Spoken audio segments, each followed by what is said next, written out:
it's in your way. Oh. Good morning. We got so quiet all of a sudden. Good morning, beautifuls. Good morning. On this beautiful April day. Finally, April. I don't have, my space is limited where I live, so like when it's warm weather again, all like jackets, leather, anything that has to go up, like it hangs from a pipe on top of because I've got all that exposed stuff. So I started to put it up there a few weeks ago, and then it got cold again. Yesterday I was like, can I really? Because I'm up on the stool putting everything up there like, please, it's warm now from now on, right? So it looks like it is. And then it's pollen season. But don't diss the pollen because the trees got to do their thing because the trees are getting romantic. And if they don't get romantic, they won't have no baby trees. And then all the trees will die and then we will die. So you got to let them do their thing. Yes, it's uncomfortable, but just look the other way.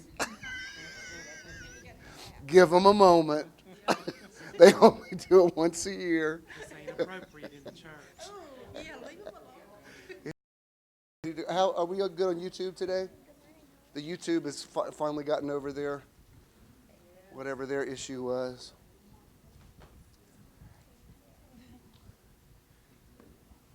Somebody, I posted, BJ had put the thing with John Scott in the now format, so I posted that, and somebody said, I really like your format, but I think there's no volume on it. I'm like, yeah, there is. I think it's your computer. And it was. You know, like, before you correct somebody, make sure it ain't you.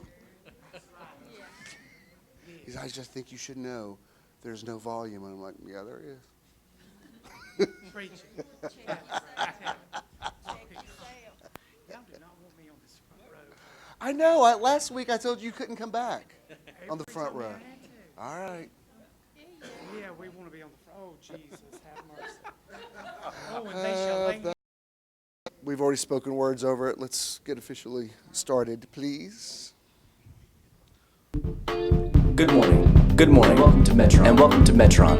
Metron is measure or sphere of influence. And we want to help you find your Metron through motivation, enlightenment, transcendence, renewal, outreach, and networking. Today is your day to find your Metron, and we hope you enjoy the service. Good morning, beautiful people. Here in historic, iconic Midtown Atlanta that still has movable traffic. I don't know what's going to happen next week, but we were talking earlier. I've driven Friday and Saturday kind of all over the city, and I haven't noticed any difference. Now, it may be that people are just avoiding the area, but you know, Atlanta's we're the Phoenix City. We always, you burn us down, we come back. You can't burn out Atlanta. So anyway, I don't think it affects any of you guys the way that you come anyway. So, gotcha. So it's all good. Man, I gotta tell you, Thursday night. Ain't got nobody got time for that, Jesus. But like a really cool, laid-back club where you can you can kind of do a little bit of that. There was a whole lot of that. And Chandra, I don't know, she doesn't know what I'm talking about, but I said, something's different about you. You just went real next level. I don't know what it was. But bring it to Metron for April.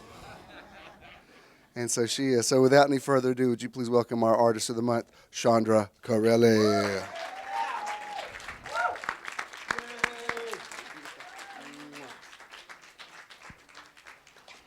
You know, Bishop, thank you so much.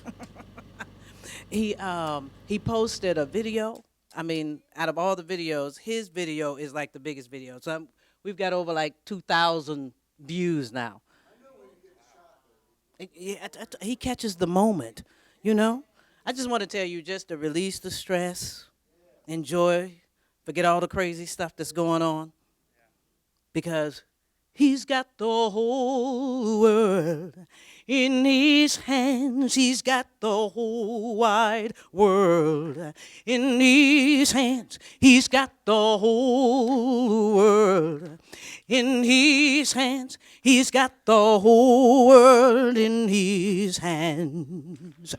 He's got the little bitty baby in his hands. He's got the little bitty baby in his hands. He's got the little bitty baby in his hands. He's got the whole world in his hands.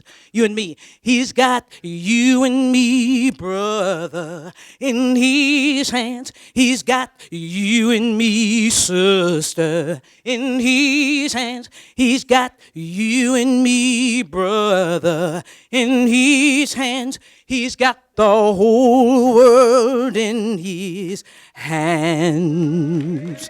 Don't worry about it.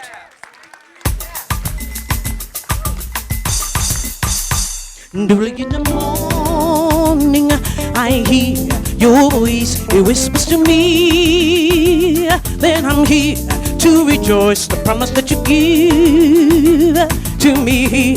And now, forever in my heart will be profound your word. My world is changed, nothing is the same. Now I know that you can answer anything that I'm going through.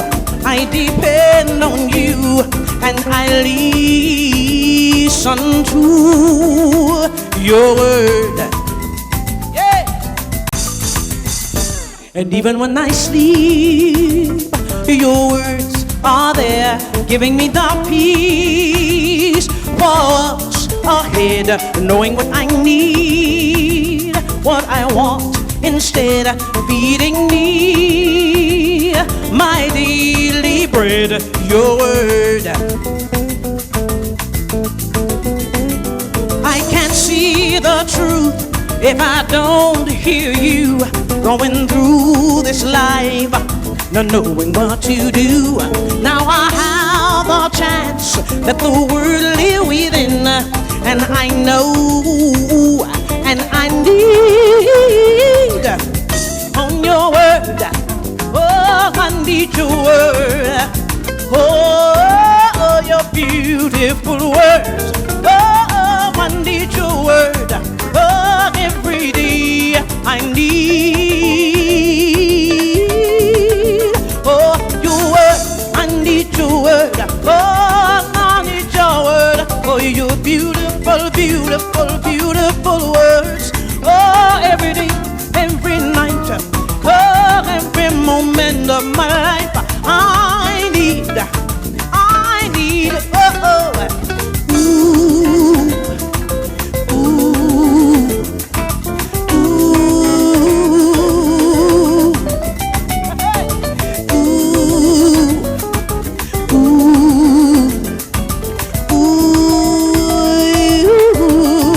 rum pum pum pum body, rum pum pa, pum body do hey dum pum body dum pa, little do hey dum pa, little pa pa yeah dum pum, do da da ee do oh, pum pum yes. Nothing I could ever face that your word could not replace. Fruit and blessed with all that's best for me, that is in your word. Yes. Whenever I'm in doubt, I rush to your heart, knowing that I found in the past my resolve. Don't let the look around.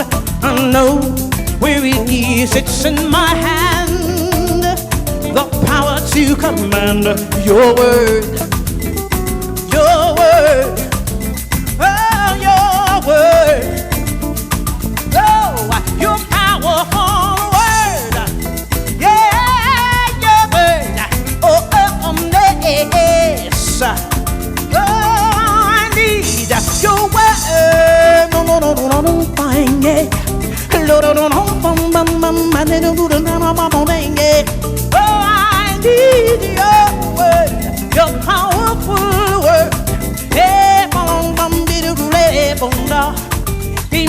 mama, yeah. Mama, you don't say your word. Mama, don't say your word. Mama, don't sing your word. Your word. Yes. Don't worry about anything. Because you know who brought you this far. When you think about those things of God, you know it could have been nobody else but him to get you through it all. Sometimes you just have to think about it. Go back and think. Who was there when nobody else was there? Who heard it when nobody else could hear it? Who did it when nobody else could have done it? Yeah.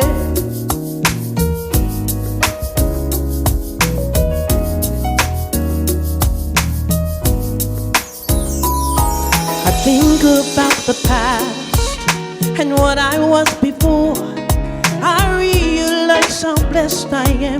There's so much to be thankful for. I think about the times I've wasted, then I learned to pace it. You cared for me, you were there for me.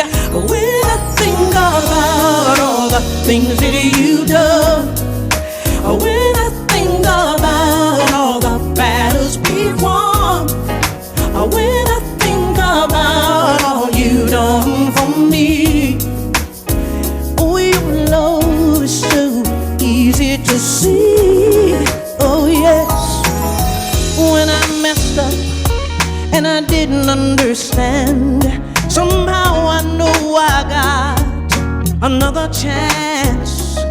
While I was lonely and I needed a hand, and I know I couldn't just have any man. When I think about all the things that you've done, when I think about all the battles we've won, when I think about all you've done for me, oh, your love is so easy to see. Sometimes I have to think, think about it. Think about it. Think about it. Oh, so easy to see it. In this moment, I'm thankful for your love. Oh yes, I know it's a fact. There's nothing I want more. Yeah, I know, yeah. Oh, think about it. All the blessings you bring to me, yeah. Oh, think about, oh, your goodness, yeah. Oh, it's easy to see. Oh, sometimes I have to think about it. Think about it.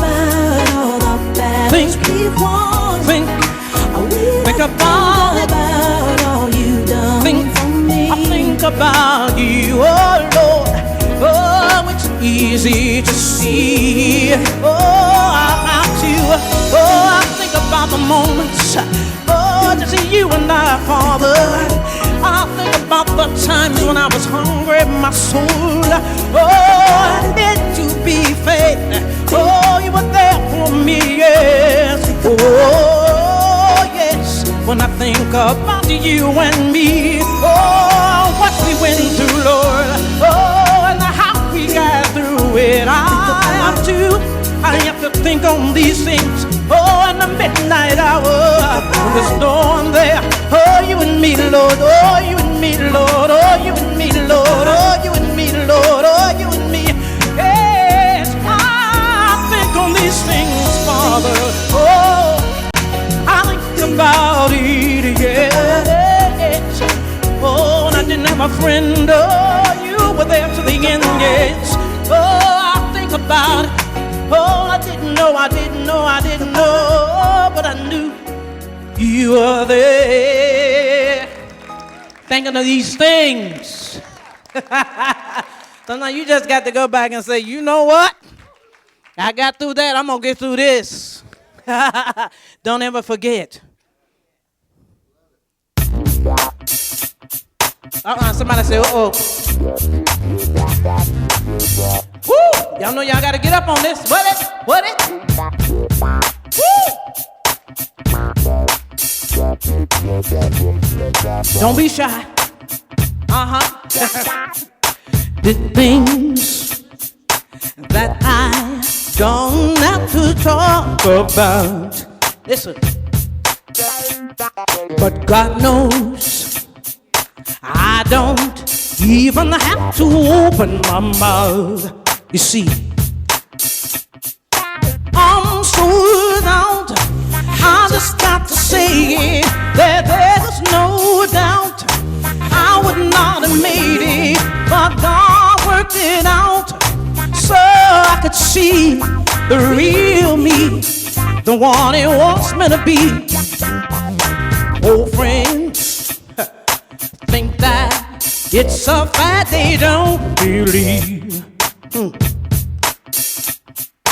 That God has changed and satisfied all my needs.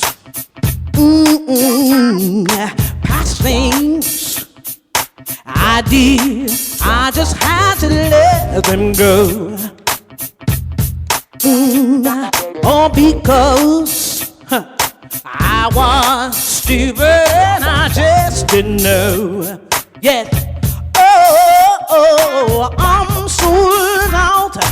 I just got to say it, that there's no doubt I would not have made it, but God worked it out so I could see the real me, the one He wants me to be. 'Cause my purpose is to instill the love of God. So I change my will, let His be revealed. I'm talking about people, I just got to let you know. 'Cause if you thought that I'm foolish, I'm not no more. I'm sold out. What? I just got to say it, that there's no doubt I would not have made it, but God worked it out so I could see the real me, the one He wants me to be. Oh, I'm sold out. I just got to say it. Yes, I'm sold out. Yes, I'm sold out. Oh, for the real me, yes. Oh, talking about the real me.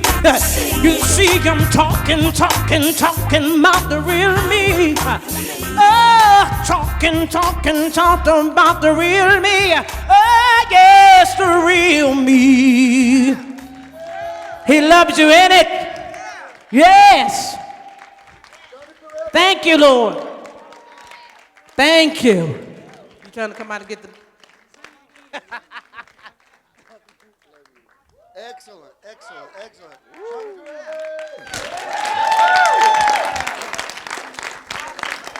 That's the way you do that. That's how that's done. She'll be with us all month. We're going to have a great time. Yes, sir. Excellent. You may be seated. And Larry, last week I announced to everybody about your win of the Stellar Award and actually showed a picture of it. Once again, since he's here, we want to congratulate Larry Young for winning a Stellar Award in Las Vegas. He was nominated last year, but this year he won, and it's really his radio station was up against some like giants in the industry, and the fact that he was able to win it's a real game changer.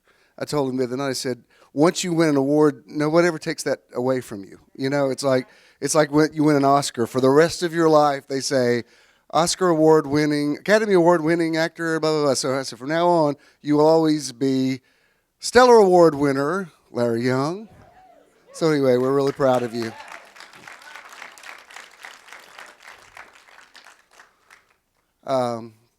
Okay, let me see. Everything I need to say to you. First of all, our outreach for this month is an organization that I've heard about for a long time, but I've just been doing some research about Doctors Without Borders, and so that's who we're giving to this month. And if you do, I don't really have a little video to show you or anything, but I think most of you are pretty much aware of what they do, and these are like actual doctors that do, to me, not that the spiritual stuff's not important, but to actually go in and vaccinate a village and keep them from that to me is, if not more important, at least as important as some evangelists coming in and just having a big crusade, which is fine, that has its place, but these guys they're in the trenches, you know what I mean? And I always felt like and have written about it, I always felt it was significant that one of the gospel writers was Luke, and Luke actually was a physician. And when you understand that, you see that a lot of his gospel came through a physician's paradigm. He actually wrote the book of Acts, too. Initially, Luke and Acts were the same book, and then they were later divided. But anyway, that's who we're given to. So I just feel really good about that. But you can call it sowing and reaping or whatever, but I can tell you this, Metron's got a whole lot of good karma on it. A lot. Because we've, for nearly 3 years now, we've given to some awesome organizations. I love it. So that's good. Our You're Living Your Best Life this month, instead of doing it weekly, we're doing it monthly, is be spontaneous. Now, you're going to have to figure that out, whatever that means to you. But I'll just prophesy, somebody's getting a vacation in April that you didn't know you were getting. Too bad Sammy already claimed that word. It didn't get past the front row. I was trying to get that back there as far as Patrick and Natalie, but it's Sammy intercepted. In the mouth of 2 or 3 witnesses, every word is established. But I don't know what spontaneous may mean to you, but that word's just been in my spirit. I believe in planning. I believe in, I actually have a comfort in some routines. Like I was thinking on Sunday especially, we have a routine. You know what I mean? It's like there's a way we do things. We go to my parents on Sunday night. We're locked into it, and there's a certain amount of comfort from that. But then once in a while, you just need to mix it up a little bit. You know what I mean? So I'm going to put that word out there in the atmosphere and let you decide how you're going to interpret that. And I realize I'm giving you ideas that may be a challenge because they're abstract. Sometimes it's a challenge to photograph them, but you're a creative people, so keep that in mind. I want to say, keep Joe Brizendine in your prayers tomorrow. He's starting I haven't said a lot about it. Most of you know what's going on. Sometimes I'm reluctant to say a lot just because I'm careful how I use my words. Because once people hear certain words of certain diseases or whatever, it kind of takes on a whole other reality. I'm not in denial over it. It's quite serious. But I'm just saying, just be in agreement with them. They know the right ways to believe, and they're good no matter what happens. They're very strong people. So just be aware of that. I want to say congratulations. BJ, is it okay to say congratulations? You engage. And BJ's off the market. So y'all can. Any of you that were planning on asking him out, you can't now. He's going to get married. Us married ladies now. What else got to eat? Anyway, let's see what else. Oh, yeah. This afternoon, this is what we're doing. This will be our event for April. Tomorrow's my birthday, and thank you, those of you that have already given cards. I appreciate that. But I've opened a studio. Well, I'm opening it this afternoon. And this is really a dream come true.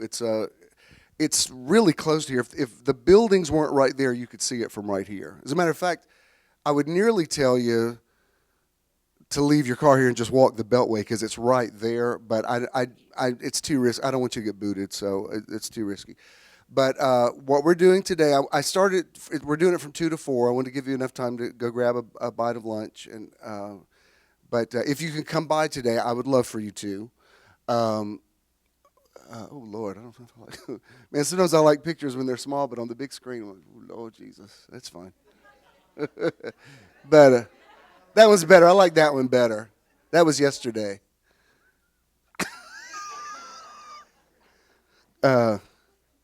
Anyway, it's at Paris on Ponce. Such a cool place. Right across the street from Ponce City Market.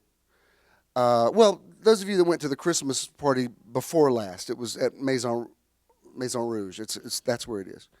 And if you've never gotten a chance to walk through there, they call it a alternative retail playground, and it's kind of like a high-end flea market. It's sort of like it's really everything from antiques to art stuff. So it's just amazing what I've never seen such a community of creativity. It's just amazing what goes on. And you'll walk in there one day, like one day we were in there and there was all this iconic stuff out of cathedrals, like there were stained glass windows and icons, everything, and it was there for a few days and then it was gone. Like people just buy it and it's amazing. So I really wanted to have some space there, and Skip's made it possible. I mean, I'm paying rent, but he's made it possible for me to have a place there. And but we had to build it out ourselves. So last Saturday, I have to use Ken when he's here because he's not here that much. When he's here, I'm like, I love you. Let's get to work because I only got you for a few hours. You got to do what you got to do. And he and Skip and Jared amazingly came and helped all day and built out the walls. We literally last Saturday morning went over to Home Depot and bought everything and came back and built it. And it's just turned out so nice. And I've got all my art moved in there. The big pieces were a little bit of a challenge. You don't realize how big they are until you try to get them in a car.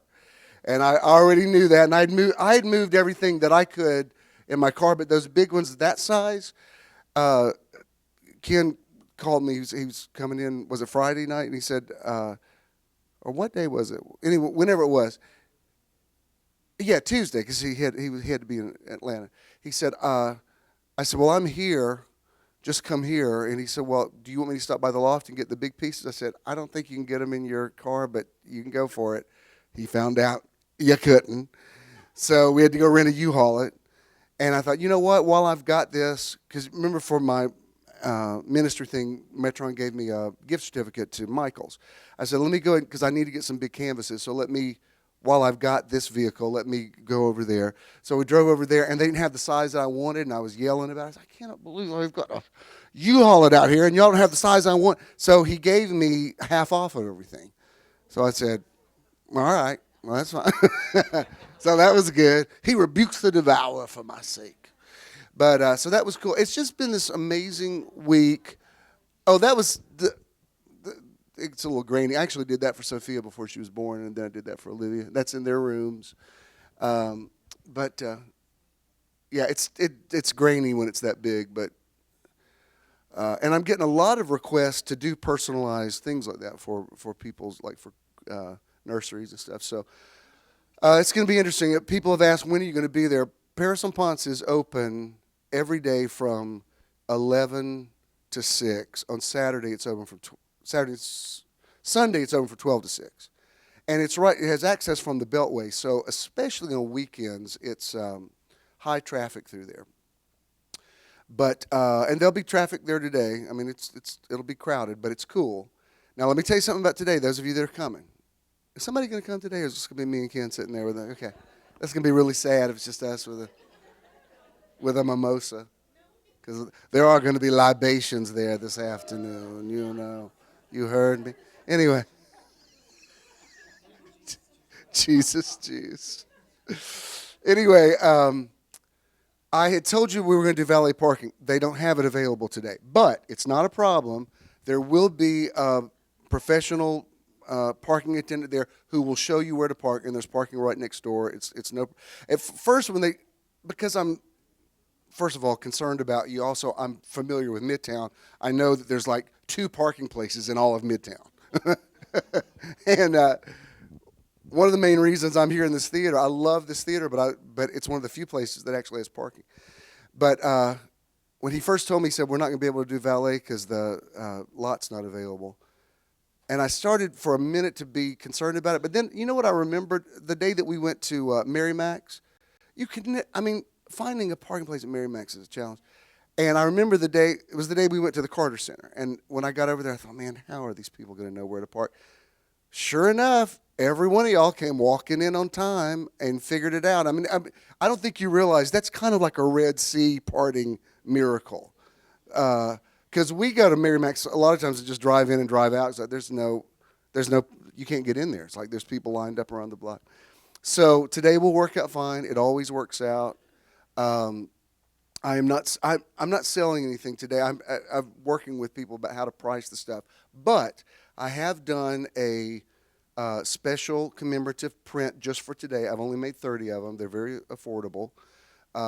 If you'd like to get one, that would be fine. If you all buy one, it will cover my rent for this month. So that would be great. But this is what I initially planned. All I wanted was a studio. I wasn't planning on selling anything yet. What I was planning on is a year from tomorrow is a milestone birthday for me. And on my birthday, I'm going to do a big show, like a retrospective. So I wanted to use this year to build up a bigger body of work. I've actually decided I'm going to do it at Paris on Ponce. They've got a beautiful studio there called Pop Marche, and it's perfect. I've already reserved it. But so I was just planning on having studio space, but this has sort of evolved into something else, and it's kind of like on-the-job training, because this is a whole other world. Like a lot of the stuff from when, I don't know how many of you ever saw my big office, but my office in the big church was kind of nearly like a museum. It was like stuff I had from all over the world or whatever. So I gave a lot of it away, and a lot of it's in Ernie and Avery's basement. So I forget what I even have, Some of it I have regret, like giving my guitar away. I wish because people were just coming in and saying, are you going to use this? And I was in that mode of scaling down, and now I want to go, can I get that back? Because I want to start playing the guitar again. But anyway, my Joseph's coat that was made, hard to believe, 16 years ago for my 30th ministry anniversary. Can you believe that? Where does time go? Yesterday was our 5th anniversary together. We've been together half a decade. What? All day yesterday we kept saying, how is that even possible? Anyway,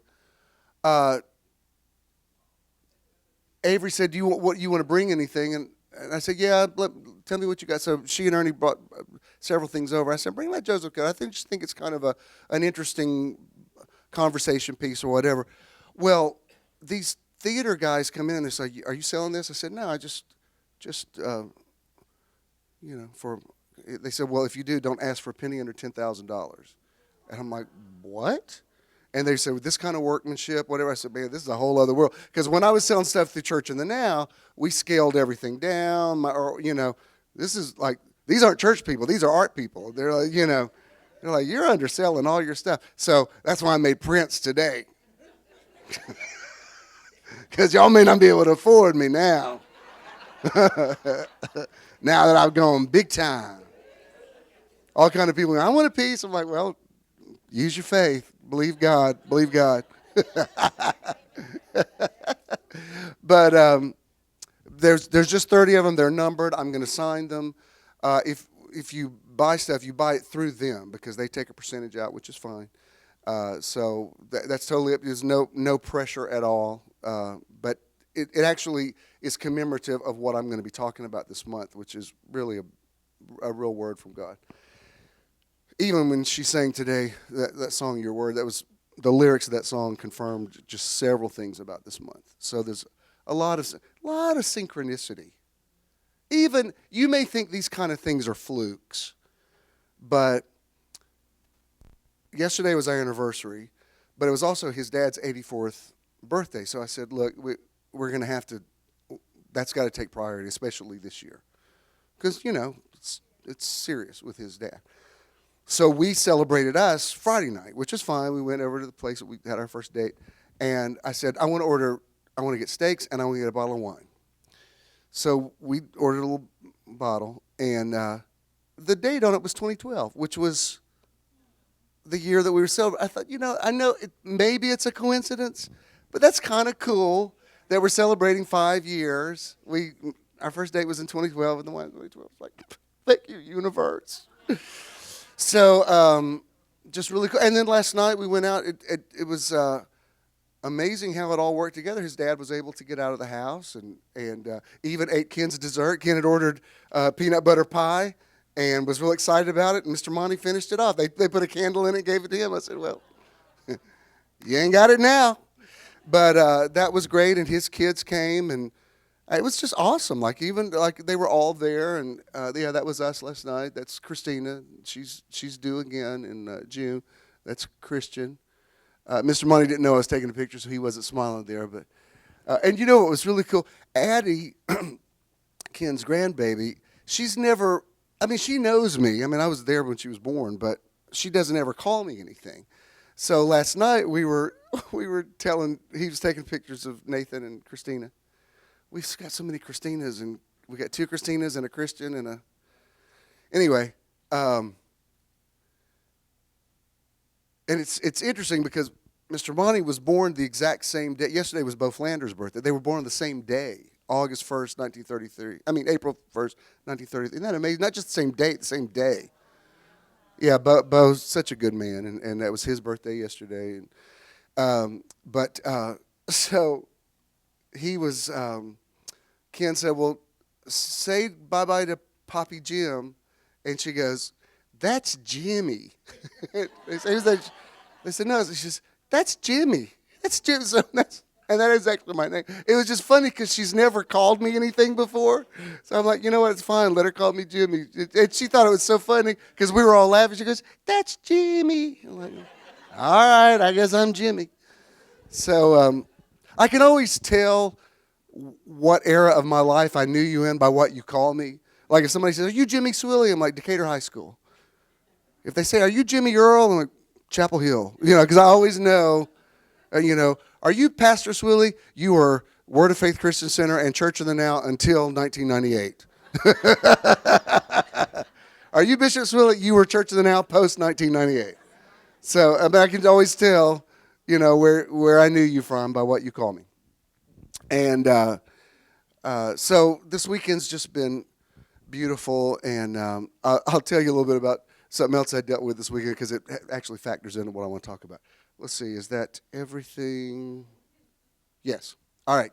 We speak in this atmosphere and we say, let there be light. Amen. This month, I want to use this title, and I'm using it intentionally.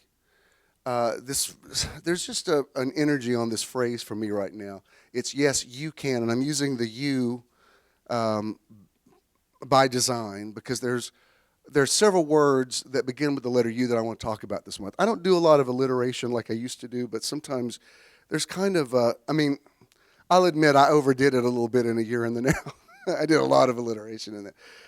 But there is something about the theme of words. And so it's yes, you can, and I'm thinking of words like the 3 I'm going to give you today are undeterred, unleashed, and unfazed. Kind of give you an idea where I'm going with this. And I'll give you some more as the month goes on. And I'm actually manifesting this word as I'm teaching it to you. Yes, you can, unleashing your hidden potential for greatness. Let me just, I will come back later in the month to Philippians 4, but let me just show you. This is Philippians 4:13. You're familiar. I can do all things through Christ who strengthens me. Let me show it to you in the Amplified. I've shared this with you before, but it's one of my favorite translations of this. He says, I have strength for all things in Christ who empowers me. I am ready for anything and equal.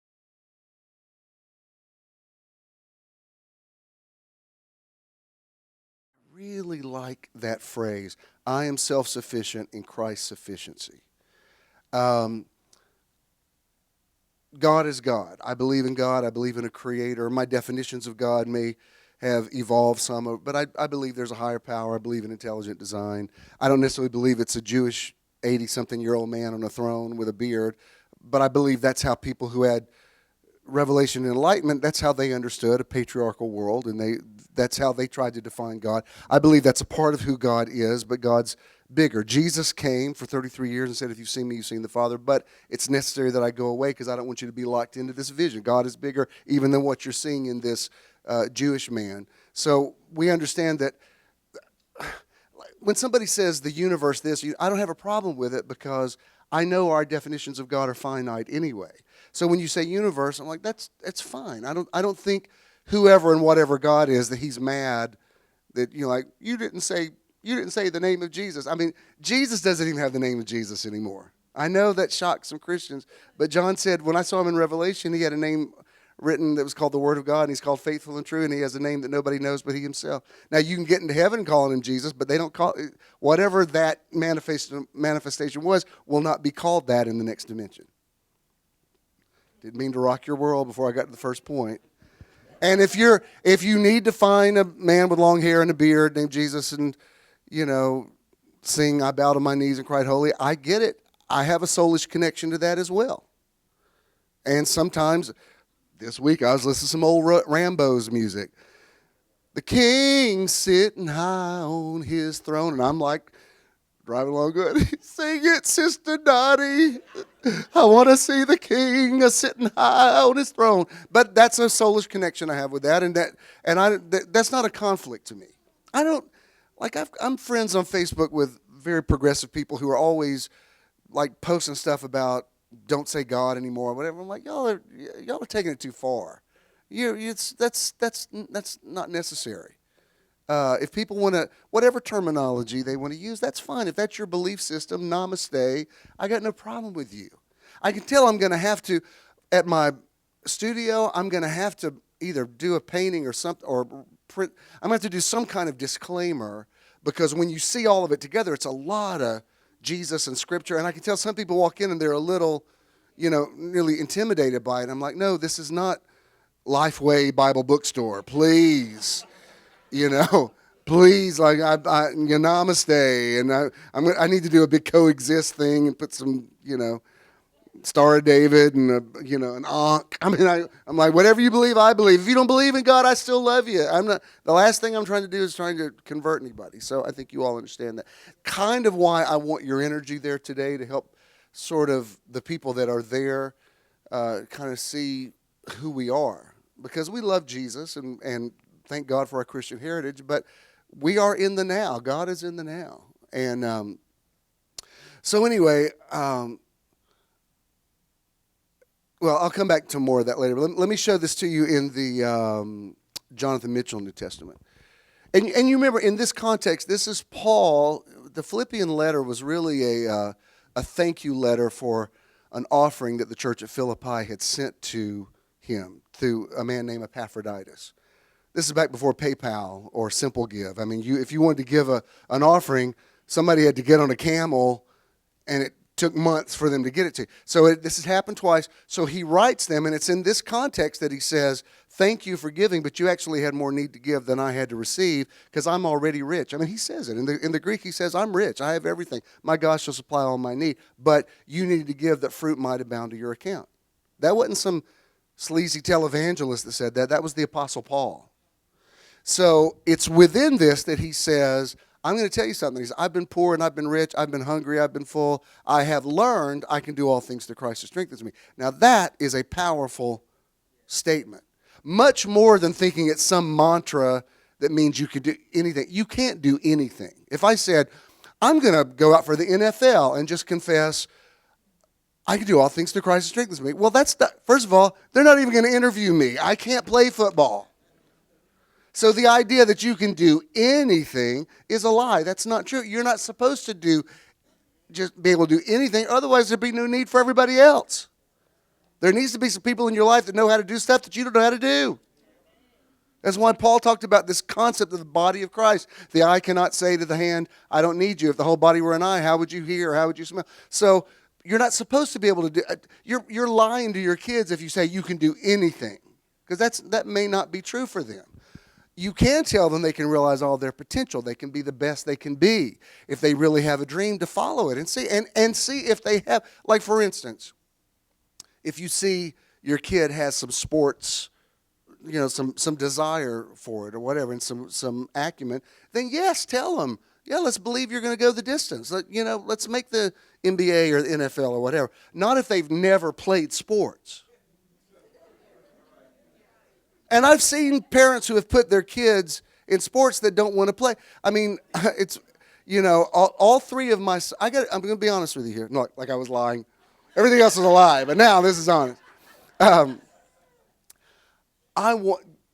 God knows I wanted children, and I'm so happy that I had them, because a lot of men like me at my age didn't have children, and so I'm really happy to have them. I have to tell you, having sons was a little daunting for me, because I remember thinking, I don't know how to be a son dad. I mean, you know what I mean? Like, I don't know how to, I'm telling you, if I've ever hit a baseball with a bat, I don't remember it. I mean, maybe I did, but I mean, I was an only child. I was in church every day of my life. I mean, I wasn't out playing. I went to church, like, all the time. I could lead a choir at 10, prophesying at 12, but hitting a baseball, I don't know. I remember the first time we played, I'm going to be in a fetal position in a minute. Third grade, we go out to play football. At recess, they throw me a football. I've never seen one before. My dad never watched sports, so I didn't even know. And it was I won't go into detail, but it was a bad day. I mean, it was a bad day. And so I remember, when I didn't care if it was boys or girls, but when the boys were born, I thought, man, I don't know. I don't know how to be that kind of dad. And they all played sports. I mean, my Lord. Jared's mom had him in everything. We sat through baseball, football, soccer, diving, and he's a musician and lives 10 minutes from me now.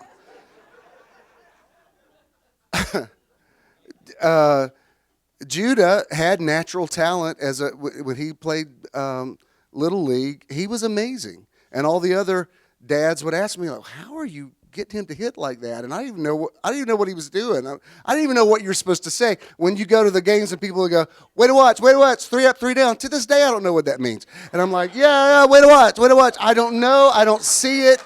I don't see the strike zone.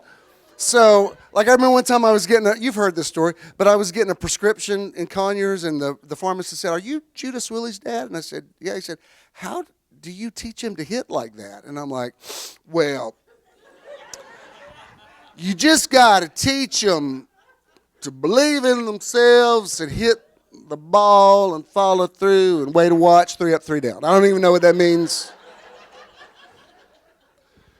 But it's like I was worried that they would all, and as it turns out, they're all musicians, they're all creative, they all live in Midtown or, in this area. I mean, their life is very much, and they're good with me.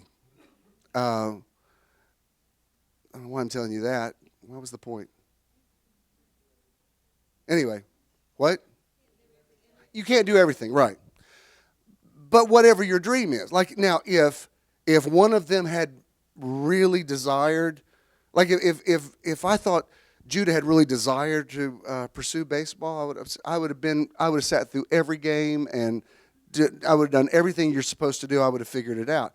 But he's in a little bit, he'll be preaching to a church like he's doing what I do. So, but what Paul is saying here is, I've been through so much stuff that I've just learned I can handle it, whatever it is. Now that's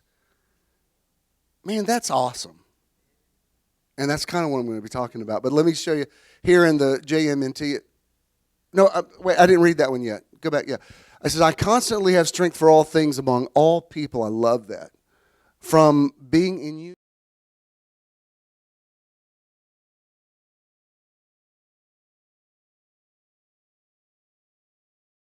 Christ. All right.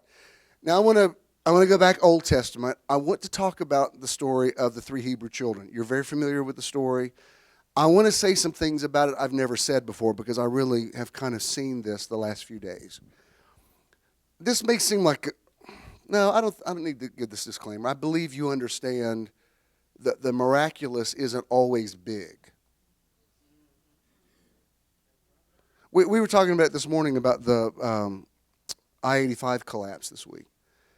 I'm not sure exactly. I guess it was arson. I don't know. I know there was some flammable stuff under the thing. But basically, it was a pipe that burned, basically. Whether it was intentional or not, that's what it was. That started the whole fire.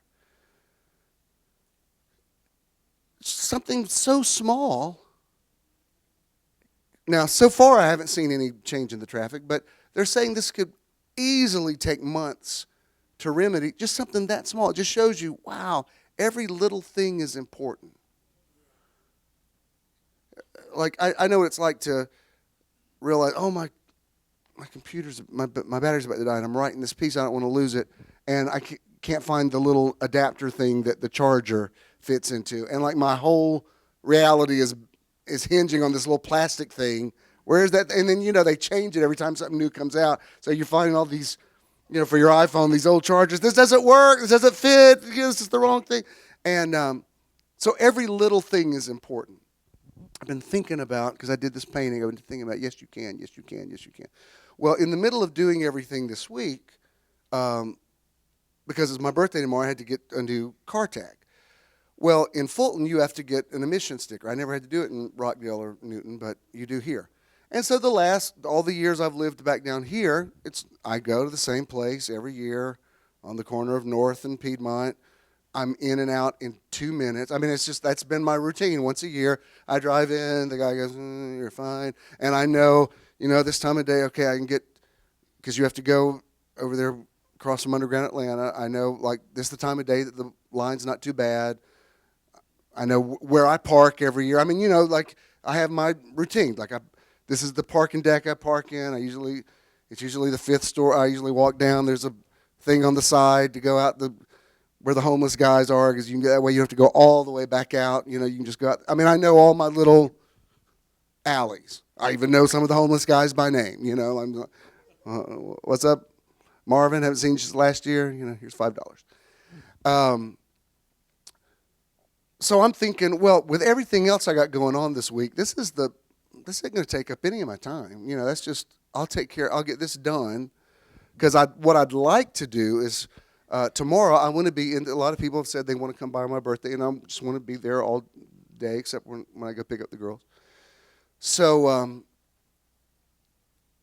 I go by my regular routine, and I failed.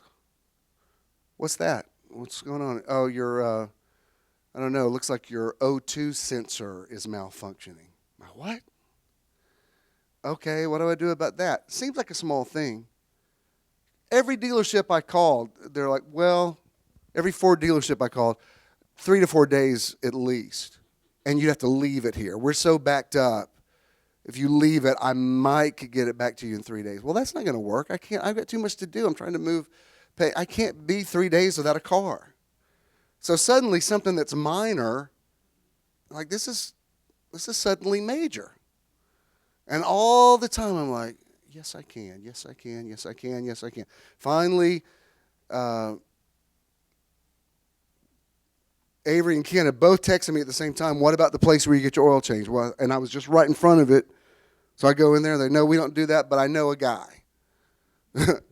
So I called the guy. He said, I'm booked today, but if you get it in 8 o'clock in the morning, I can get it back to you same day. Okay, fine. Get there, not quite at 8. It was good, around 9-ish. I was up late. So I find the place, and he said, well, leave it here, and I'll give you an estimate. So I left it and go sit at McDonald's. I'm online. That's when I posted about, I don't know why, everybody in here just wants to come up and talk to me. They're not asking for anything. Nobody's asking for money.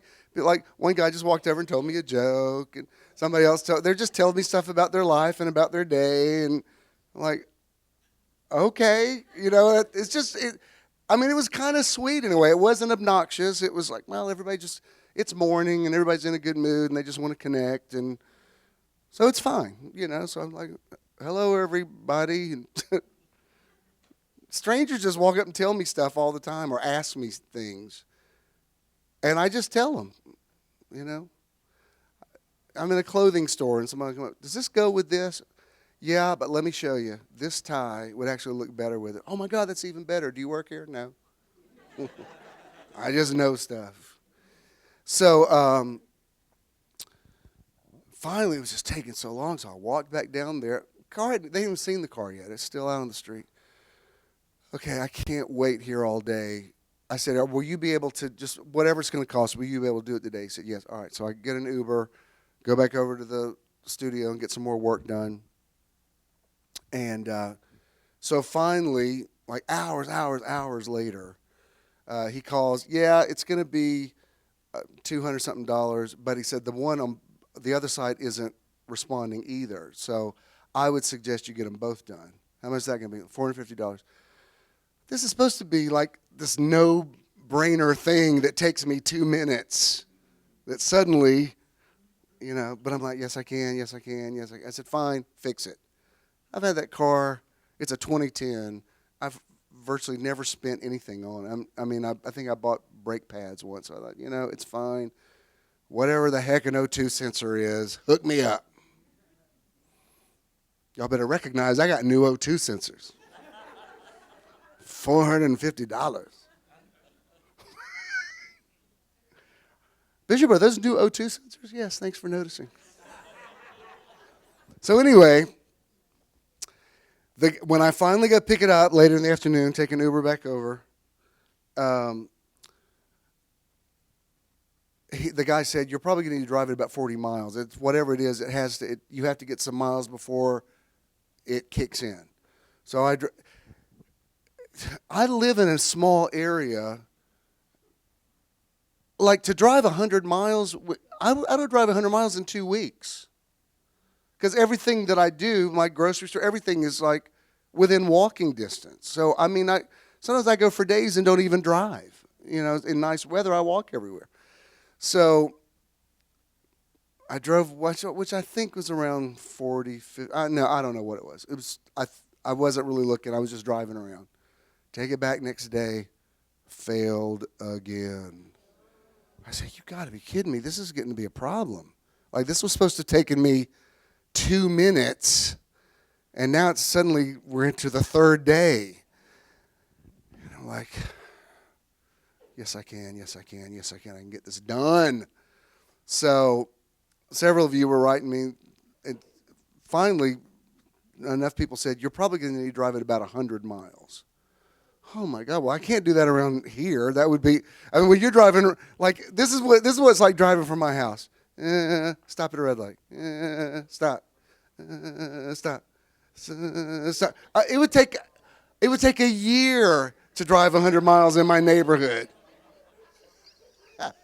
because it's a red light on every block. How much is that? Not even 1/10 of a mile.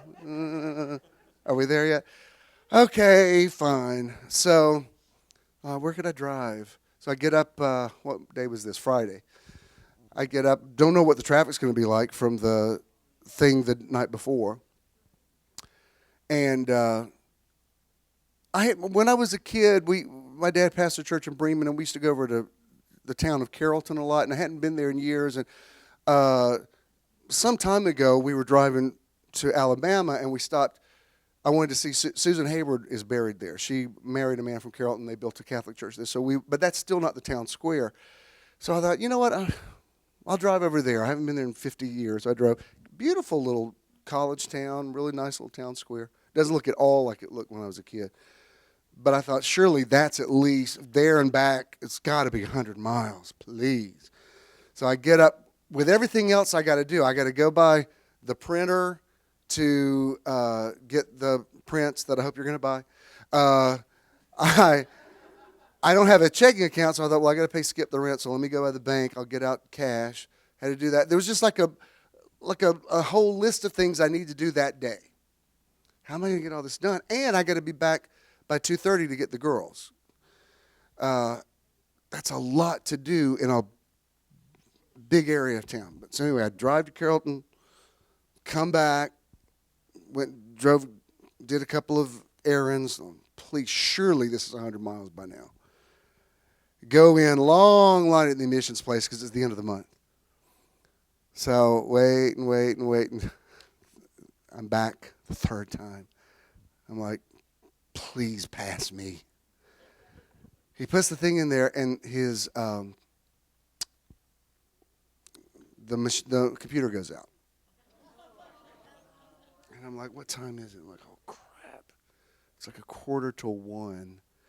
Oh, please. I said, is there anything I can do? He says, no, let me work with it. I said, surely by now. I showed him the receipt. I said, I've got new O2 sensors. Surely I'm going to pass this time. I mean, by this time, it's like a lawyer trying to pass the bar exam, for crying out loud. And it took him a while. I mean, he just, couldn't get a read on it, And I'm like, ooh, come on, Jesus, I need you. I need you. Come on, Jesus. Finally, he goes, yeah, I think you're going to be okay. I said, okay, God. So it gives me the thing. I felt like I wanted to put on a cap and gown when I finally passed. Nah. Like, I passed, I was doing one of these things. Throw up my cap. So I thought, do I even dare try to get this tag before I get back and get the girls? Ooh, that's iffy.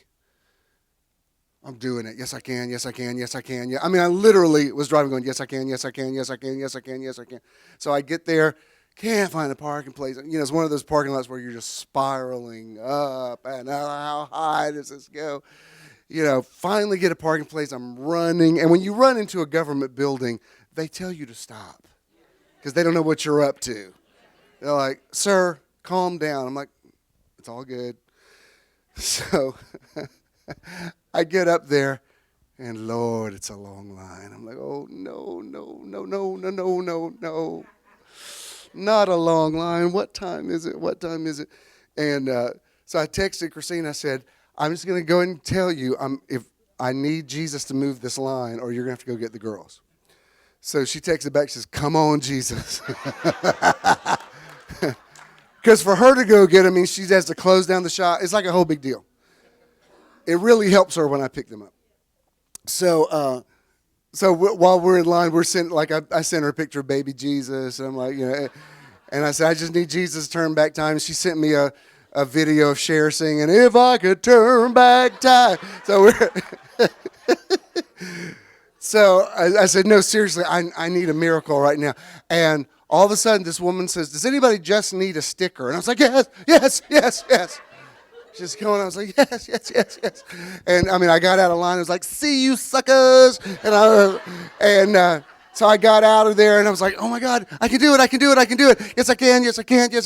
I'm like, the old O.J. Simpson, like running through, and finally get all the way, climbing the stairs all the way back up the thing and get down and suddenly got through it. And that's why I posted when I walked up there to get the girls, where I always do. I'm like, I said, man, when I tell you, yes, you can. I know it's not curing cancer. It was just, I was able to get everything done. Psychologically, I wanted everything done by Friday, and we got everything done. And even just like little things, like, I won't go into all the detail, but just little things that needed to get done. People just stepped up and said, oh, I'll take care of that. It's just been awesome, synchronicity. So let me just go through this very quickly about, it's out of the book of Daniel. And let me tell you about, when I use the word fable, I don't mean that in a disrespectful way. I'm saying that a lot of the Bible stories are Jewish fables that were part of antiquity, that whether they were literal or not, what matters is the point of the story. Like if I say to you, the tortoise and the hare, you know what I'm talking about. The stories have morals to them. The moral is pace yourself. It doesn't matter whether there was literally a tortoise and a hare racing. It was unlikely that there was. I mean, this probably did happen because Israel was taken into Babylon. It's historically proven that Babylon did take them into captivity, and there historically was a king Nebuchadnezzar. So this probably did happen. It might be somewhat exaggerated, but it's true. It's the point of the story. The point of the Noah story is not whether there was literally 2 kangaroos or 2 zebras on the ark. It was one man can change the world. That's what that story is about. Or if I say the boy who cried wolf, you know what I'm talking about. It means tell the truth about stuff or you lose your credibility. So it doesn't matter whether it literally happened. It's the moral of the story. And this is what fundamentalists miss. It's why Paul said the letter kills, the spirit gives life. Fundamentalists obsess over the literalness of something, and they miss the spirit of what's being said. So you're familiar with the story about they had Hebrew names, but they were given Babylonian names while they were in captivity. Let me show you this. This is Daniel chapter 3. This is verse 12 through 18. This is in the NIV. It says, and I'm using the word undeterred. I'll come back to that. Remember, it's like, yes, you can. Okay, you got me? He says, this is when, let me give you some context. Nebuchadnezzar erects this huge statue of himself, and everybody's supposed to bow to it. You know the story. And so one of the word is satrap or satrap. They were like the guys that worked for the king. They come back and they say, there's 3 guys out here that are refusing to bow. So he says, there are some Jews whom you have set over the affairs of the province of Babylon, Shadrach, Meshach, and Abednego, who pay...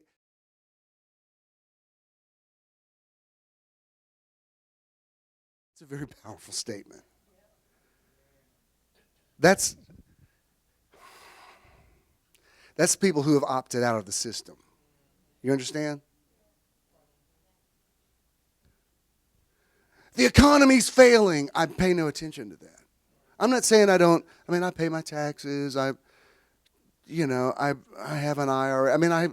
As much as I understand investments, but whatever, I'm not part of that system.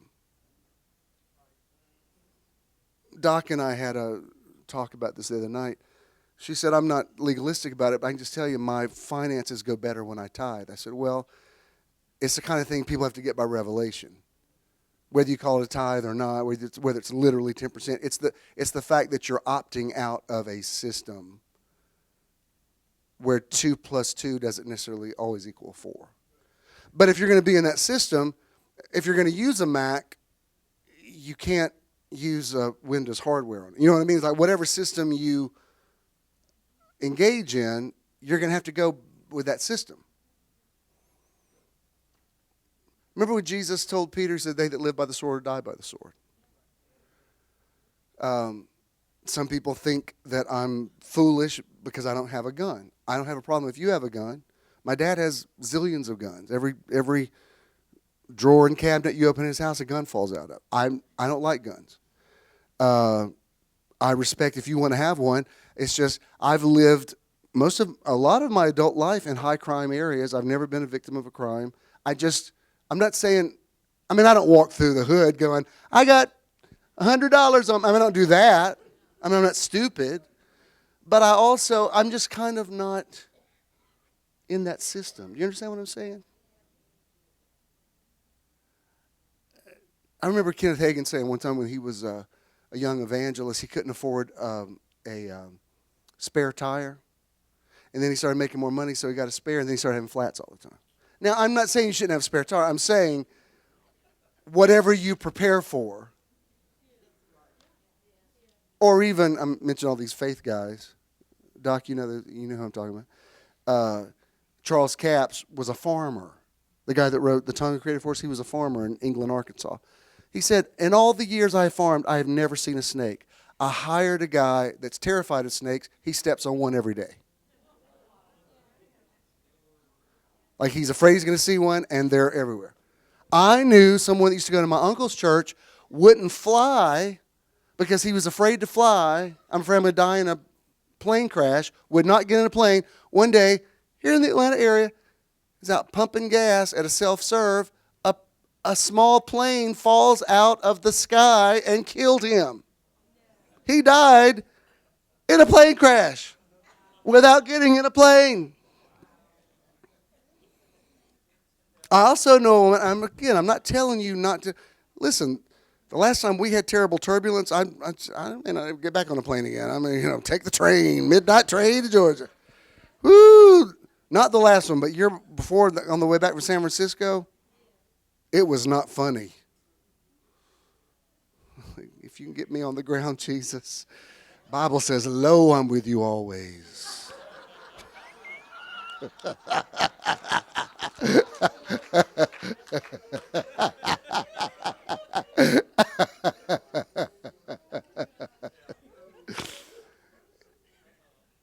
But I read about this, it's not funny, but this woman, when our kids were in proms, they went in together on, several couples would get a limo together. I'm fine with that. I think it's probably smart to do that. But I know a woman that did it because she was terrified they were going to die in a drunk driving accident. Terrified. So she hires a limo. Drunk driver hits the limo and kills her kids. I'm not saying you shouldn't be cautious, but cautious and paranoid are two different things. I don't drive without putting my seatbelt on. I do lock my door at night. I'm not stupid, but I also don't assume horrible stuff is going to happen to me. You might think it's faith, you might think it's naivety. I'm like 1,000 will fall at my side and 10,000 at my right hand. It will not come nigh me. I just believe that, and so far it has worked for me. I've been through enough stuff in my life it should have killed me by now, and I'm back. And I love that they said they pay no attention to you. Wow. I could make a whole sermon out of that. They pay no attention to the economy. They pay no attention to, you name it, whatever honestly, I'm politically engaged and I vote in every election. I watch the news constantly. But I'm not even a part of that system. Do you know what I mean? It's like I have opinions about stuff, but the world I live in, it really doesn't even matter who's in the White House. Do you understand what I'm saying? It's like I love America. I'm extremely patriotic, but that doesn't determine the quality of my life. It just doesn't. So I can be opinionated about it, and not publicly, but I am. But that doesn't mean whatever happens, I will be okay. America will be okay. We'll be okay. We will get through whatever. I truly believe that. How many years did those of us in a certain generation live under the threat of a nuclear war? We heard it all the time. And it's still a possibility, but after a while, you're like, how much fear can I have over something that has not happened my entire life? That's why when people go, what's going to happen? What's going to happen? Do you remember the Cuban Missile Crisis? We've been on the brink of all kind of. There was one time when Reagan was president. It wasn't his fault, but there was something. Do you remember when Reagan was president? Something happened. It was a computer glitch, and there's like a countdown. When it gets down to 0, the bomb goes off, and it had gotten all the way down to like a 3 or a 4 before they caught it. We were minutes away from oblivion anyway. So celebrate and get some new O2 sensors.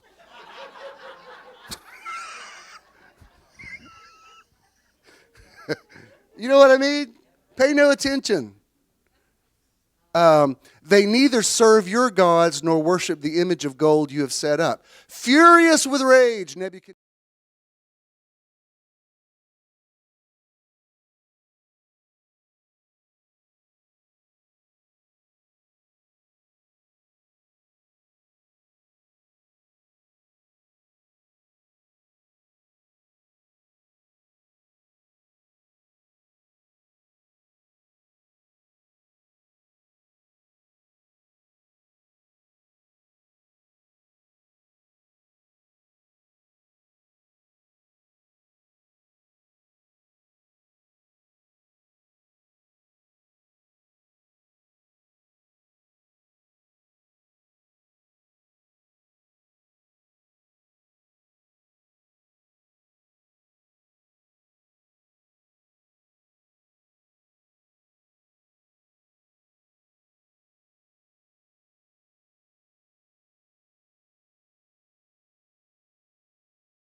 But even if he does not, we want you to know, Your Majesty, that we will not serve your gods or worship the image of gold you have set up. That's amazing.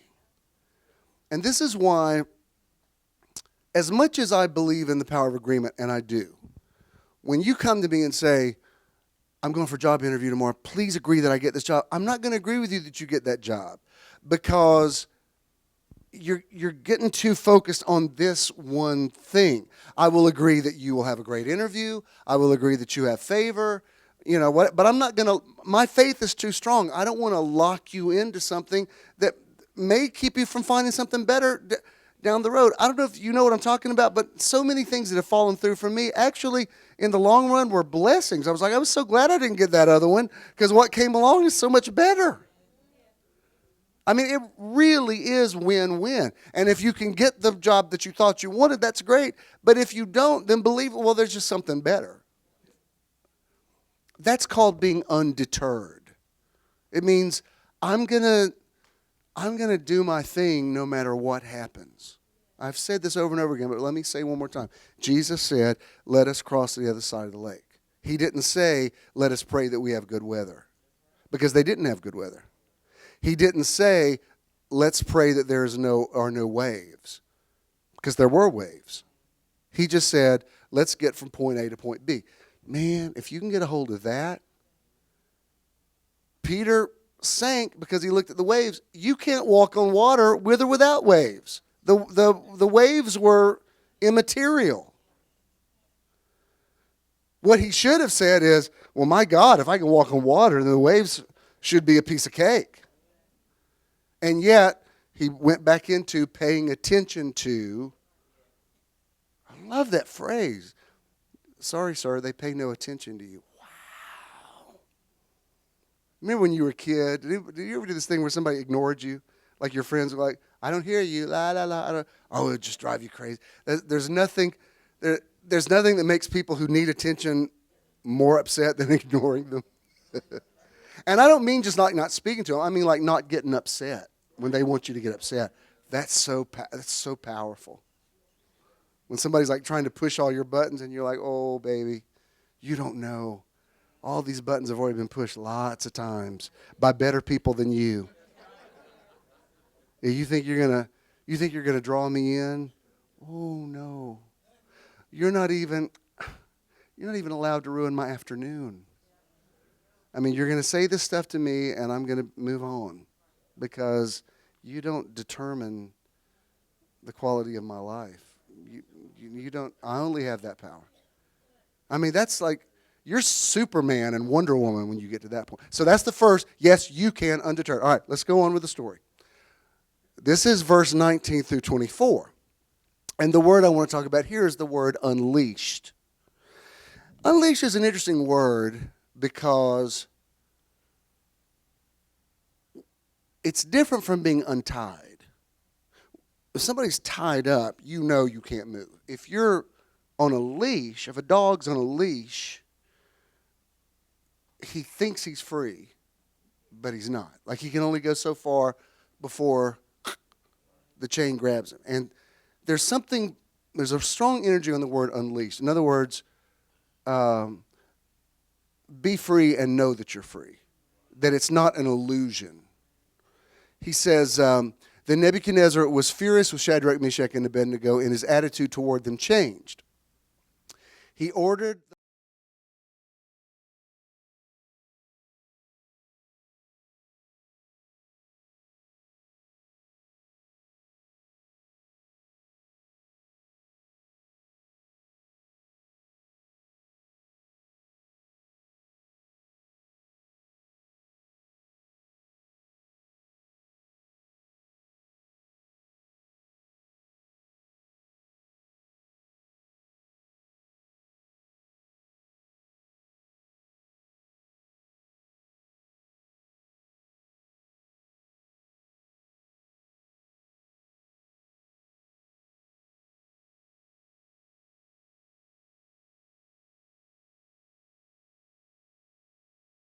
about this is that the writer here makes it a point to say they were fully clothed trousers. You're thinking about like kind of Eastern, probably like tunics and turbans and that whole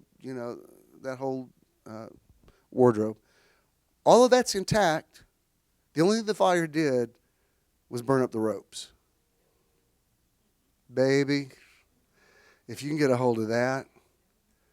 I'm not saying fire trials don't come, but let me tell you something. If you know how to respond to them appropriately, they set you free.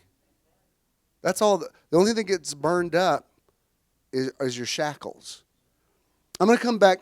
I want to keep us on time today, so I'm going to come back later this month to the word unleash because there's a real strength to that. But here's the other part I want to show you. This is verse 25 through 27, and it's the word unfazed.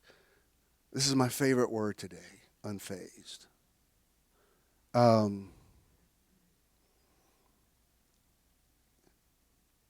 Survival is one thing. And we all go through things that change us, that sober us, that it's unrealistic to say that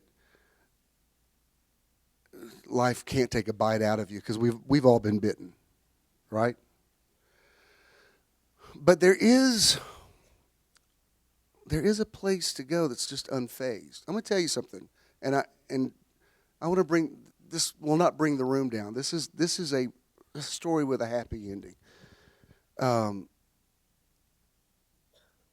got a message just this week from somebody. Just now found my coming out video and said the phrase I have read hundreds of times in the last 7 years. You saved my life. I heard it again and again and again. People don't say you preached a good sermon. They say you saved my life. That's what I do. I'm not a preacher. I'm a lifesaver. It's a different thing. I've never aspired to be a great preacher. Preachers kind of boring. I want to change people. I want to change reality for the better. I remember a time, now this does not happen now, but I was even thinking about it yesterday because I put a picture of Ken and me and it said, celebrating 5 years together. And out of 5,000 friends, usually if I post something like that, there will always be somebody in that batch who will say, Bible says it is, like I've never read the Bible. It will always be like somebody thinks I've never read those 4 verses in 46 years of preaching. And all it was as recently as this morning was like, congratulations. I thought, wow, we're really living in a very different reality now. But there was a time, there was such an exodus of people out of the church and people that had been my friends for years. I'd been their bishop. I'm getting letters, to whom it may concern, you're no longer my bishop, never call me again. And these are people that, I'm thinking, if I had known that, I wouldn't have poured the thousands of dollars into you that I did over the years and pay the rent on your church and, all this. Every they've heard it. Pastor said, may my tongue cleave to the roof of my mouth if I ever say something negative against you. And, one of my, how's that tongue working out? And my friend, nothing against, they're awesome men that I will love forever, but, all of my friends were the husbands of our couple friends. That's who we did stuff with. And Debbie kept all of the wives. The husbands didn't know what to do with me. They loved me. I could get messages from them. They send me funny stuff. I was in New York a few weeks ago, or wherever we were, and I get a message from one. I just want you to know I will always love you. But they also didn't know what to do with me, So, like, when we got together, we were at a wedding. We all took pictures together, but we don't have a life together because they don't, they don't know what to do. Like, it messed up their equilibrium. I'm not mad at them. I'm just saying I wasn't just going through a divorce and, losing a building and, that we drove by last night. We were driving by and I said, yeah, I designed all that. You know that? Yeah, I heard. But, I was just like everywhere, and friends. And it was like going through 1,000 divorces a day. And I'm not even talking about the hate mail. Just like when you wake up in the morning and it's like 100, you're going to hell, you faggot, and just one after another, after another, after another, after another. And it's nearly at a certain point you're like, I can't breathe. It's like I'm losing, like everything that's meaningful to me is all leaving me like within hours. And I remember there's this one day, he will never know the bad timing of it, but my first roommate in college, who, I mean, I loved this guy. Not in an inappropriate way, but I loved him. And there was one day I was getting so much, and I get this text from him, and it was like the straw that just broke it. He said, it was like so bad and so homophobic, and don't ever tell anybody you roomed with me. And I just remember, I just sat down on my kitchen floor, and I thought, that's it. I can't lose anything else. It's just like, could y'all just pace it out and give it to me like every 72 hours or whatever? And I remember, I thought, I've got to breathe. It's like, I didn't do anything. I didn't, if you'll notice, all these years later, no boys from the church have emerged saying they were inappropriately touched. I mean, that was not I was doing everything I knew to do. And just all I did was just tell you why I got a divorce. I mean, that's really the bottom line. A divorce that I didn't even ask for. And I just remember it's like, that's it. I can't. College friends I'd never heard from in 30 years are writing stuff about me on Facebook. I'm like, now? Really? After 30 years? Now you have an opinion? And it was just coming from everywhere. And that was the afternoon. I remember I told you I went and laid down. It felt like a dream. It was with my grandparents. But it really felt like a visitation. And especially in this dream, in this vision, my four grandparents were sitting at a table, and they looked like I remember them looking when I was like a teenager. And my grandfathers asked me, what's going on in your ministry? And it wasn't like crazy dreams, you say crazy stuff, and then like there's an elephant, and like this wasn't like that. It was just like a conversation. Like I sat down at a table with them and just talked. And my grandfathers asked me, how's your ministry doing? And I said, well, I don't know if you've heard, but I told them all that was going on. They didn't say that much, but then my grandmother, who I adored, but she was holiness. I mean, nearly every phrase she ever said started with, the Bible speaks out against. I mean, she was holiness, as holy as they come. And I remember her... I told them, I said, well, I told everybody that I'm gay, and I've kind of lost my ministry. And my grandmother looked at me, and she said, people on this side think that kind of stuff matters. On that side, but on this side, none of that even matters. And the fact that she, of all people, said that to me, I remember when I woke up, there was just it was like this blackness, and suddenly there was a little pin light of light. And I'm saying that to say I didn't mean to go there, but let me tell you why I'm saying it about unfazed. Because I remember when I've never even mentioned anything about this text I was thinking about it the other day because we drove through Franklin, and that's where he lives. And I wanted to say, dude, your timing couldn't have been worse. I mean, it was like if there was ever a time I just needed a friend to say, I love you no matter what, and to get this, this was, but here's what happens when it gets as bad as it can get. Once you go to the heart of the earth for 3 days, you come out. What did Jesus say when he came up out of the tomb? He said, all authority has been given unto me. He never said that before the resurrection. After the resurrection, he said, I did it. I got through it. For the joy that was set before him endured the cross. That's what I'm telling you. I'm not telling you that to feel sorry. My life is fantastic. I mean, it really is. I feel like it's about to go into another phase now. I mean, I really do. I feel like I have a whole new audience. Like all these people I'm meeting now in this retail world, in the art world, it's a whole other thing. And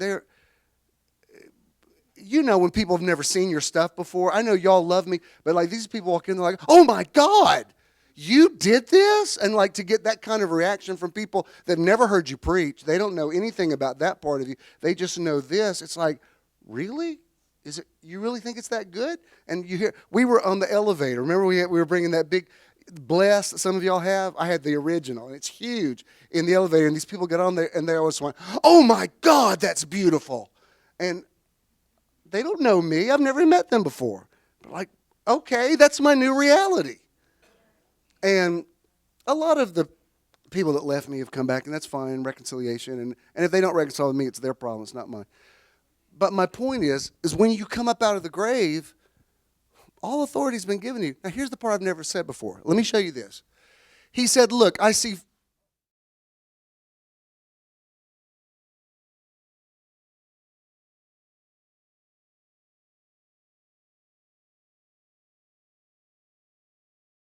I didn't have time to get this in the notes, but in the concordant literal translation, he says, he is answering and saying, aha, I am perceiving 4 masters, untied, walking about in the midst of the flame, and actually not one among them is harmed.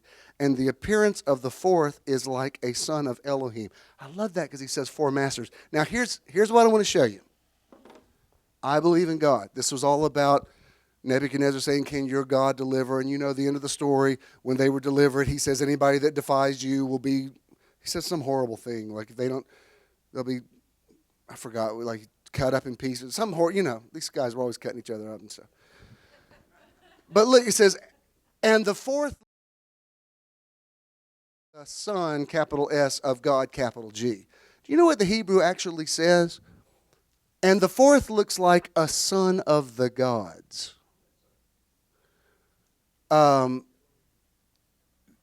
Yes, it is the Elohim. Go on. What's the rest of it? Nebuchadnezzar then approached the opening of the blazing furnace.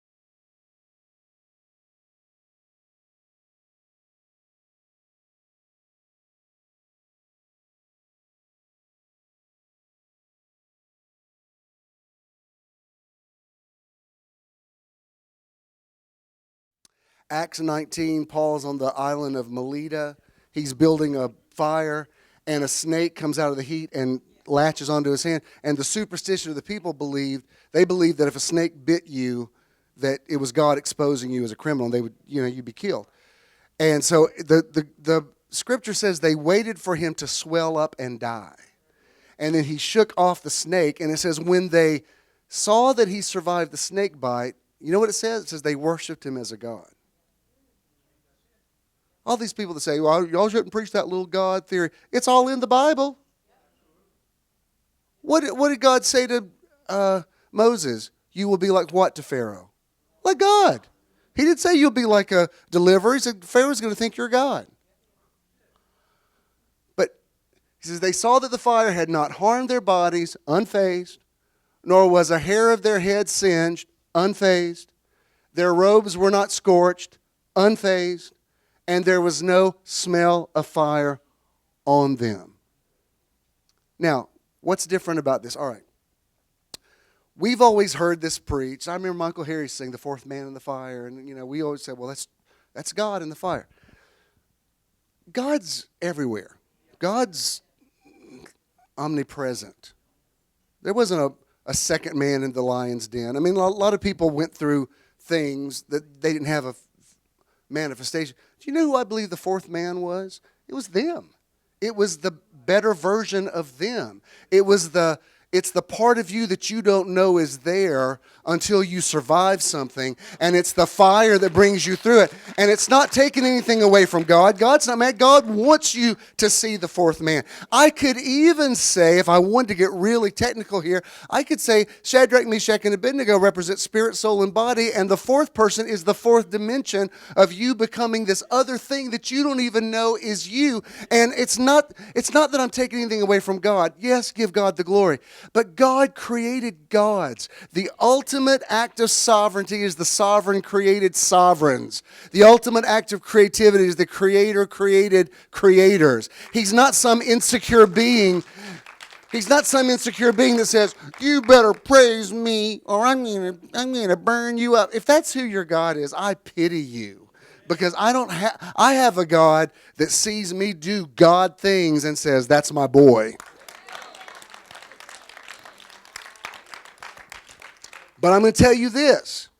You will not find the fourth man until you go through the fire. He has to be revealed like pure gold. You can wish him, you can talk about him, you can speak mantras. It's only the fire that reveals him. And it's surviving the fire. And it's coming out of it with your turban, with your tunic, with your pants on and everything, except for the ropes, except for the smell. And people can look at you and say, my God, you've never had a bad day in your life, have you? And say, not really, because it kind of all worked together for good. You don't know. I mean, we've all got sad tales. Everybody I could hand the microphone. We could all I had y'all crying a minute ago. I could sit down and you could get up and have me crying. Right? We've all been, boo-hoo. I'm talking to people who have come through, and the people who look at us say, wasn't there just this revelation of you? But now I see you as something else. I'm telling you, Chandra was great today, but for Thursday night, she was doing that. I don't even know what you call it. It's not like Ella Fitzgerald scat. It's like a different. I understand why she liked Al Jarreau, because Al Jarreau kind of, sort of did that kind of thing where you just she was making these noises, like with her body, like she became an instrument. And it's like this, you've seen her when she's done it before. It's like this other thing happens. It's not like speaking in tongues, but it's kind of like it. And she's like making these noises, and you're like, I don't know what just happened, but something just happened. I mean, sometimes I cry, and I don't know why it's making me emotional. It's something's going on. I even told her, I said, I don't want to get too whatever, but I said, even the fact that you did your hair natural, it's like you look like a queen, and you look like because I always feel like she's kind of channeling some ancestors when she does that anyway. And there's something, you say, Bishop, you're not African? Yes, I am. Everybody's African. We all came out of Africa. Don't tell me I'm not African. I may have been Caucasianed, but initially, we all go back to somewhere around Uganda. What's that? Oh, yeah. Were you that surprised? So what I'm saying is, I told her, I said, afterwards, I said, what's happened to you? She said, what do you mean? I said, I don't know. Something's going on. It's good, but it's like, and sometimes we don't see it. This has been happening for a while now, but I can't tell I think I look the same pretty much in every picture. I mean, I do this, I have like 2 or 3, you take a picture. I've taken a lot of pictures. I know, this is,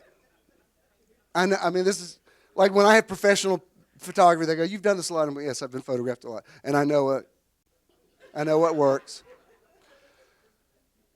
But I will post things now, and people go, oh my God, I never saw you look so happy. And I think, well, I don't see what, I look just like I always looked, right? No, I see something different in you. What is it? I don't know. It's the fourth man. I don't necessarily see him, but he was revealed through fire. And sometimes you have to see it. Somebody has to see it on you. You don't see it. I told you one day, Ken and I, we're just sitting in Piedmont Park. We're just sitting on a bench. He was taking some pictures. We're just sitting there. I didn't have my armor. We don't do PDA. We're just like you. If you didn't know, we're out. You just think there's just a couple of guys together. So we're just sitting there looking around, and this group walks by, and this guy stops. And he goes, "Oh my God, I want that." And I said, "What?" He says, "Y'all, what you have, I want that." And it's like he's not even talking to us. He's talking to his friends. I want that. That's what I want. And they're all like, yeah, I know. And we're looking at each other like, what? We're just sitting here. And I said, what are you talking about? He said, what y'all have? He said, I want that. And we're like, what are you talking about? But it's things that sometimes you can't see. You don't realize how much the fire has liberated you, to the point that you're like, you know what? I love the fire. I love the fire because it set me free. Fire, fire, Ohio players, the way you walk. We can't. I shouldn't have started that. That you're going to get your wish. No, we can't do that. The way you swerve and really rock my neck. Okay, sorry. No, I went to Ohio players. Let me show you this one other thing, and then we're going to get you out of here. You'll have time to grab a quick bite somewhere, and then I'll hopefully see you this afternoon. Kissinger said this. I've used it, but I just love this so much. Actually,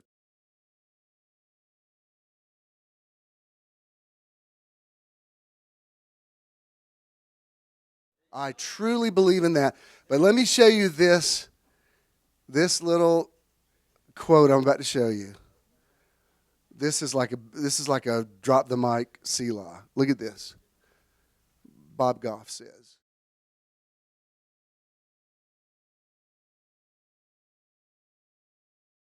and back into water. What?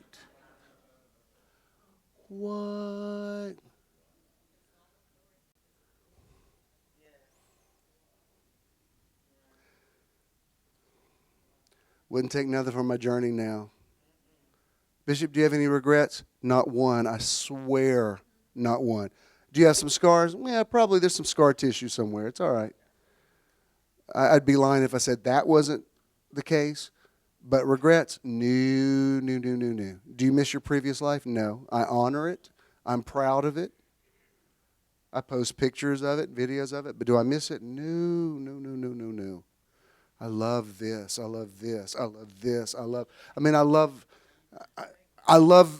I'm not depressed about turning another year tomorrow. I'm like, yay, I made another year. Woohoo. I'm really glad. I could drop a few pounds again, and I will. If I really get serious about it, I'll drop them again. But like right now, I've done a little stress eating, and we've had good reason. You know what I mean? We've had our hands full this year. So yeah, we ordered an extra piece of pie.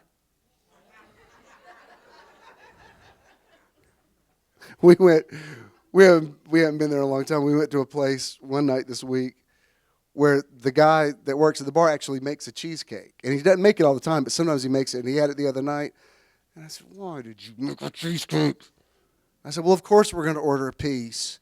When he brought it, I said, hope you're happy. This is all you. This is you. I blame you.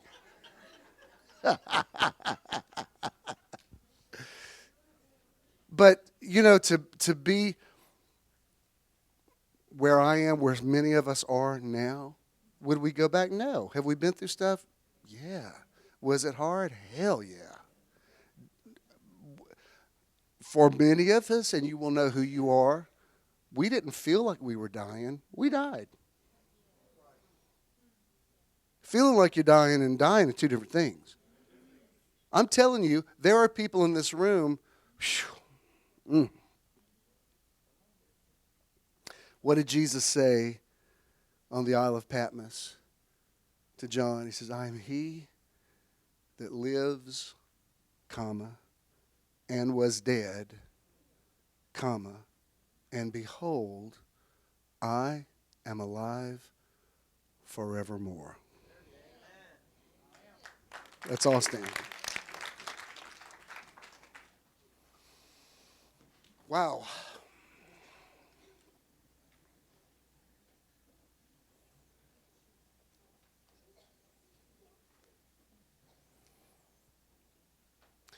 We don't do a lot of hand raising here much, but if you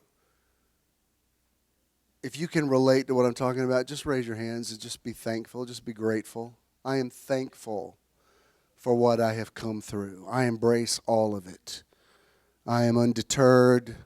I am unleashed. I am unfazed. Yes, I can. Yes, I can.